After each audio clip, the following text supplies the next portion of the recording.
Have you ever tried to be honest with someone and instantly regretted it? You weren't wrong, but for whatever reason, the conversation just completely blew up on you.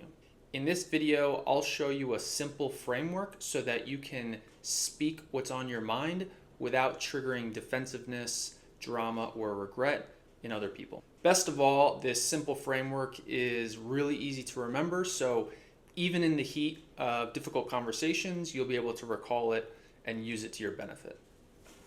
Here is the 6-step framework that I call the Be Honest framework. And the 6 steps are: number 1, permission; number 2, preparation; number 3, pause; 4 is called an I message; 5, catch; and 6, reaffirm. Now I'll go through each of these with an example very quickly so that you can get an idea of what these actually are. But the process is going to be very logical, and you'll see why it makes sense. So the first thing you want to do when you're approaching someone and you know that your ideas, they're honest, but they might be a little bit spiky for someone else, a little bit hot to handle, is you actually want to get their permission. Hey, do you have a second for me to share something that's been on my mind? Usually when you say something like this, someone gets an idea like, oh, okay, this is a different type of conversation. This is a little bit heavier, right? So this permission gives people a little bit of a heads up, but what it also does is it gets their buy-in for that you to then tell them something that they might not otherwise want to hear. Because after they say it to you, they can't really argue that they didn't want to hear it because they gave you permission to tell them something that they might not want to hear. So first step of anything is permission. You always want to respect people's autonomy. Even doing a little introspection in yourself, you can probably realize the situations in which someone asked you, what do you want to do, or what do you prefer? Having that choice just makes, all the difference in the world, especially in difficult situations. So step 1 is permission. I always think, do you mind or can I share? Those are good ways to start off that question. The second way is preparation. So now you can be a little bit more direct, right? You got their permission to have this conversation, but now we want to really let them know, like, hey, I have something that I don't think you're gonna like, or you might not really like what I'm about to say. This gets a lot of respect from people. The reason being is you're giving them a heads up. You're respecting that they might have a difference of opinion or difference of view. But what it really allows them to is to see that, something is coming that they might not like. And this heads up, people will really respect you for it. So those are the first 2 steps. And then step 3 is pause. Now, you've basically just told someone that you're about to say something that they're probably not going to like. Internally, their blood pressure, their heart just, it went up a little bit. They don't even know what it is, but it's that animal instinct, like, what's going on? Heightened awareness. And so you just want to take a second to pause and just quick 2 seconds. But when you do that, things just calm down just a little bit. Okay? And it can be a little bit uncomfortable, but it'll make things a lot smoother for you. The next step, and this is where you really start to, get into what's honest for you, is an I message. Now, obviously, every situation is different.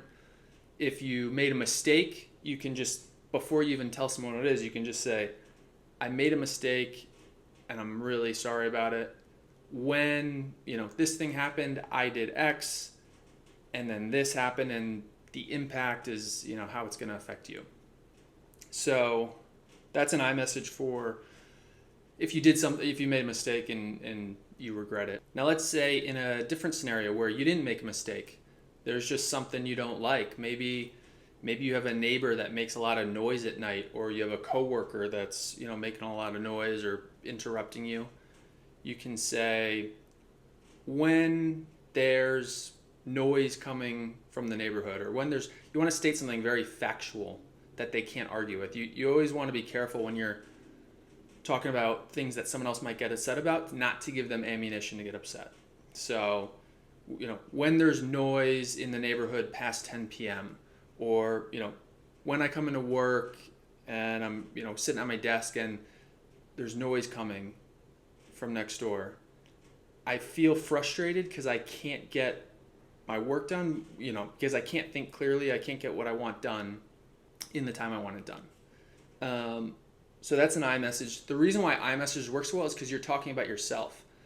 No one can really argue with your experience, like what you feel, how you interpret things.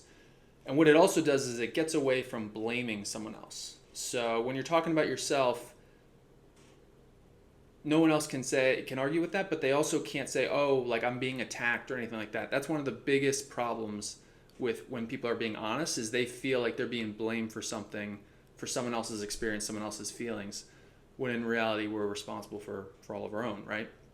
So the iMessage is a way to communicate what's going on for you without dragging the other person through the mud. It gives them an opportunity to say, oh, I didn't realize my actions were affecting someone else negatively.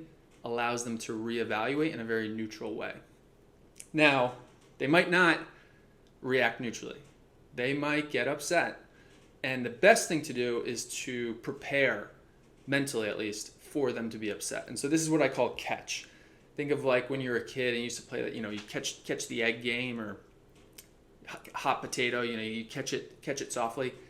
Expect that someone else might not receive your honesty, even though you've taken these steps and you've been really calm. They might still come back at, maybe normally if you didn't go through this, they'd be an 8 or a 10 out of 10 in terms of anger or frustration or sadness. And then you've done this, they might still be at like a 3 or a 4. Like it's helped a lot, but there's still some upset there because, their expectations have been broken in some way. So you want to catch, and the best way to catch is to use active listening. It sounds like you weren't expecting me to share that with you. It sounds like you really don't like what I just shared with you. That lets the other person see and feel that they've been heard, that you're not just out for yourself, but that you really want to work together as a team, collaborate and get both of your needs met. This will help drop that 3 or 4 to a 2 or a 1, really bringing things down. Now the last step 6, is to reaffirm. After you've caught or catched, you want to reaffirm your point of view so that they know that you're serious, and even with their emotions and all that, nothing's changed in terms of what's important to you. This shows people that you are firm in your values and that what you express to them is really important, and it wasn't just some emotional thing. And kind of the way, it sounds bad, but the way that they see this is if someone else gets emotional and then you change your opinion, they can kind of see like, oh, it wasn't that important. It couldn't have been that serious if a little bit of anger or frustration or sadness swayed them one way or the other. So this is really important because, sometimes people will get emotional just to test you, right? I mean, not to get too psychological, but people do these things. And so when you reaffirm at the end, people say, okay, he took his time, he or she took his time to prepare me for this. They were honest in a polite way. They didn't blame me. They just spoke about themselves. They asked me to kind of come on board for a solution, and they were really serious about it. When you approach someone with this, you're coming at them with respect, a level-headed mind, and logic. And when you approach things this way, people really feel like you're a leader and that what you're doing matters, and there's nothing they can really argue with about this. This is a shield with no cracks in it. Now, some objections people might have to this is, oh my God, this is going to take so much time. I couldn't possibly do all this. To which I would ask, what's the alternative, right? How have things typically gone when you feel you need to be honest about something and it just doesn't work out that well? And then that cycle repeats again and again and again. And we lose so much time, so much energy, so many resources by not slowing down for a second and doing things a better way, right? It sounds paradoxical, but slower is faster in many situations, especially when you need someone else's buy-in, a team member, a partner, a neighbor. When you need their help to get your needs met, just think this is actually in your self-interest. Taking things slower to make sure that they feel good about how you're speaking to them, not just what you're saying, but how you're saying it. This will go a long way for you to get what you want. Anyways, share down in the comments below some situations where you've been honest and it blew up on you, or you were honest and you did something like this, some type of framework, and it worked out better. I'd love to hear. Take care.